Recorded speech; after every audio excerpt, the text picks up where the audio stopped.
오늘도 우리를 사랑하시는 주님이 우리에게 주님이 원하시는 크신 사랑과 복을 부어 주실 줄 믿습니다.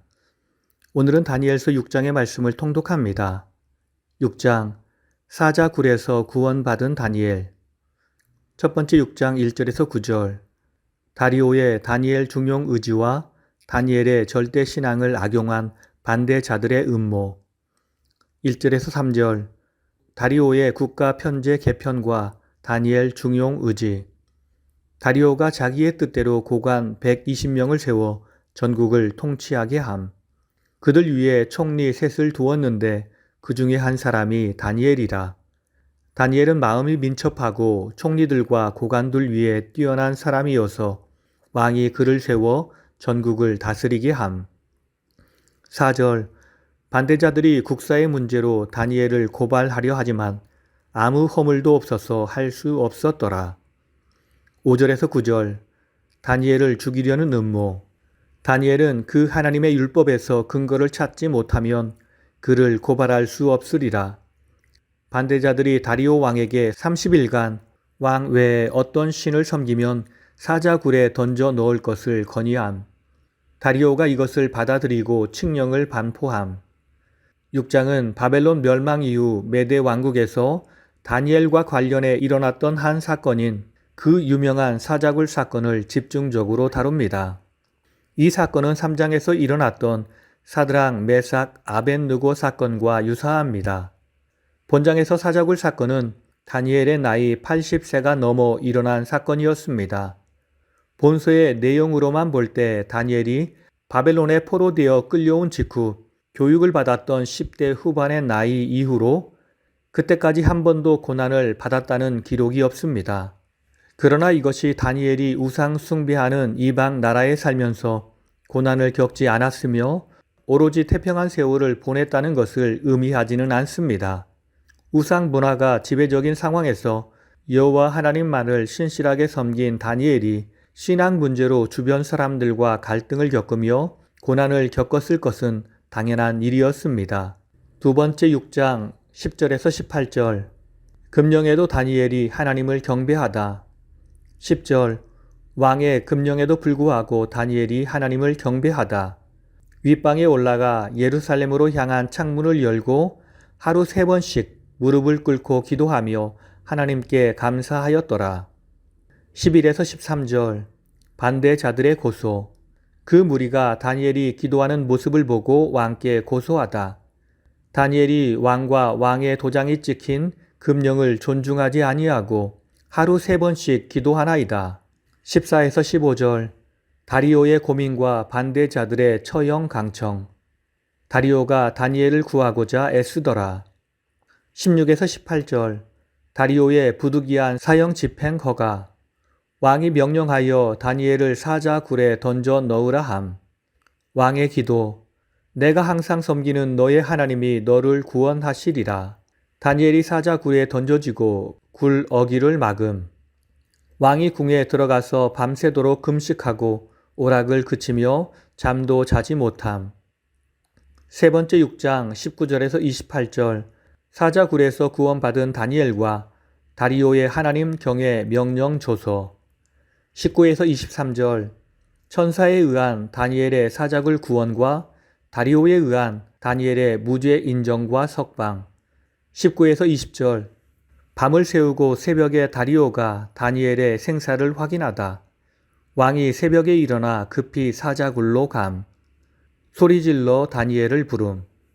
살아계시는 하나님의 종 다니엘아, 내가 항상 섬기는 내 하나님이 사자들에게서 능히 너를 구원하셨느냐.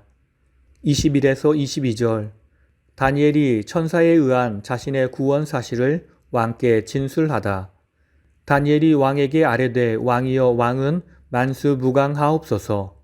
나의 하나님이 그의 천사를 보내어 사자들의 입을 봉하셨나이다. 나의 무지함이 명백해졌습니다.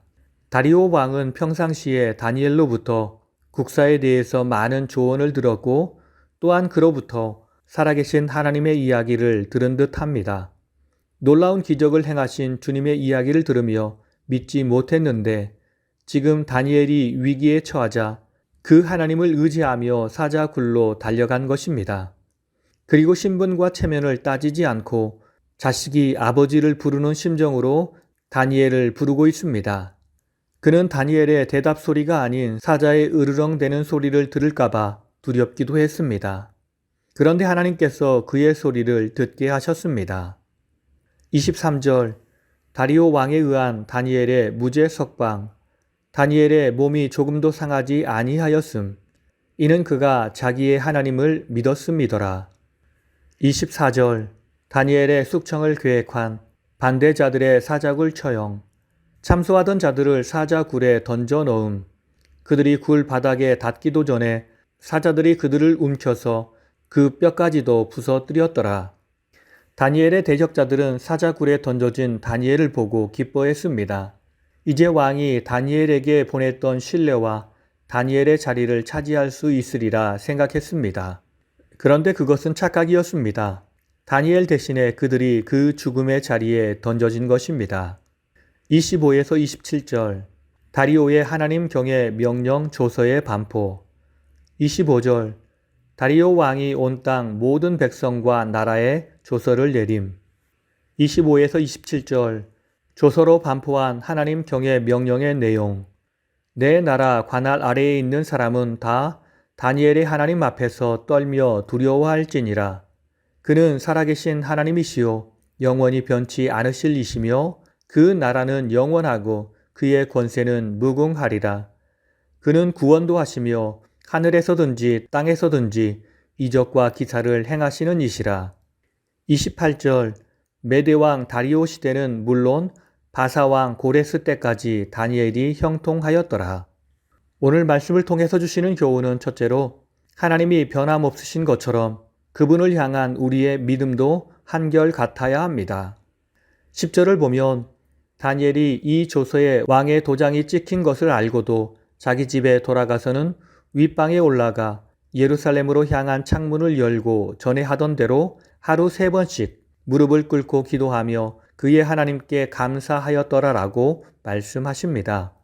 다니엘은 분명 하나님께 예배하고 기도하면 죽임을 당한다는 조서의 내용을 잘 알고 있었습니다. 그런데도 그는 포기하지 않고 주님을 향한 믿음을 표현합니다. 이것이 주님이 우리에게 요구하시는 믿음이며 이것이 우리를 향한 주님의 사랑의 모습입니다. 주님은 어떠한 환경에서도 우리를 잊어본 적이 없으신 분이십니다. 우리를 위해 최선을 다하시며 언약하신 모든 것을 이루시는 분이십니다. 우리가 그 사실을 기억한다면 우리도 변치 않는 믿음으로 주님께 응답해야 합니다. 다니엘처럼 사드락, 메삭, 아벤느고처럼 우리의 믿음을 고백하며 살아야 합니다. 이것이 오늘 우리에게 요구하시는 주님의 뜻입니다. 두 번째, 환난과 시련을 믿음으로 이겨낸 사람만이 참된 형통의 의미를 알 수 있습니다. 마지막 28절을 보면 이 다니엘이 다리오 왕의 시대와 바사 사람 고레스 왕의 시대에 형통하였더라라고 말씀하십니다. 이 말씀은 바벨론 포로 시대의 신앙 영웅이었던 다니엘의 인생에 대한 간단한 총평입니다. 이 말씀만 보면 다니엘은 항상 행복한 인생, 형통한 인생을 살았던 것으로 착각할 수 있습니다. 그런데 그의 삶은 그렇지 않았습니다. 마치 요셉처럼 어린 나이부터 시작된 어려운 삶은 계속해서 이어졌습니다. 그런데 그런 어려움으로 다니엘은 하나님을 향한 믿음을 포기하거나 절망하지 않았습니다. 주님이 우리와 함께 하심을 믿었고 오직 주를 의지하며 믿음으로 세상과 싸워 나갔습니다. 그렇습니다. 이처럼 환난과 시련을 믿음으로 이겨낸 사람만이 하나님이 주시는 형통의 축복의 참된 의미를 발견하게 됩니다. 환난과 시련을 믿음으로 이겨낸 사람만이 주님이 우리에게 예비하신 천국에 대한 소망을 품고 그 믿음으로 천국에 가게 되는 것입니다. 우리도 그렇게 환난과 시련을 믿음으로 이겨 형통을 차지하고 천국을 차지하는 우리 모두가 되길 간절히 축원합니다. 다 함께 기도하시겠습니다. 죄인된 우리를 향해서 변치 않는 사랑으로 다가오시는 주님, 주님의 한결같은 은혜가 나를 구원했으며 나의 삶을 유지하는 강력한 힘임을 잘 알고 있습니다. 이제 주를 향한 온전한 믿음으로 우리가 주께 나아가길 원합니다. 주여 나의 마음을 받아 주시옵소서. 세상이 우리에게 주는 환난과 시련에 무너지지 않게 하시고 주님을 향한 사랑으로 이 모든 것을 이겨내는 우리가 되게 하옵소서. 살아계시며 우리와 함께 하시는 예수님의 이름으로 간절히 기도드립니다. 아멘.